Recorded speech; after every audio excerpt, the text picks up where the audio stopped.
We have here Chapter 2 of Pride and Prejudice. We're going to be setting up each chapter with a different special drop cap that comes from Project Gutenberg. Since I don't want to fuss with bringing an image in and creating a new text wrap and adjusting it for each chapter, I'm going to show you how to make a master page using the Picture Frame Rectangle tool, so you can more easily add custom drop caps. We start with selecting a new master.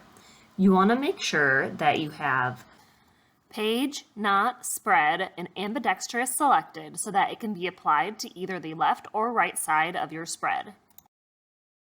Your new master shows up here, and we're going to start with inserting a frame text tool, making sure that it is top aligned and left justified with your preferred content style selected.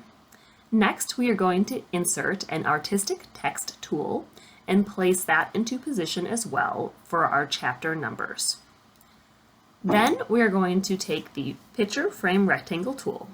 In order to make sure it's square, we're going to hold Shift while we drag it into place. Next, we're going to make sure that the frame is selected, and you're going to click Edit Wrap Outline just once to make sure that the wrap outline is activated. You can also edit your distance to text in the master by clicking Show Text Wrap Settings if you'd like. Now that you created a basic master, let's switch back to Chapter 2. We're going to go to the master you created and just click and drag it onto the page. As you can see, it's adjusted the text around the picture frame, but we still have to insert the image. Open your image files, find the image of your drop cap, and then drag it over to the picture frame and release to insert the photo. You can now do this for every single chapter using the same master, and you don't have to edit the text wrap on each inserted image. To change the chapter type, you can just double-click into the Artistic Text tool and you can update the chapter number.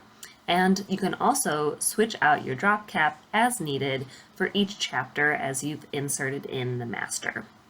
One of the things you can update is the distance from text. So we've inserted in our drop cap, and you can see that it's bigger space on the bottom than on the right-hand side.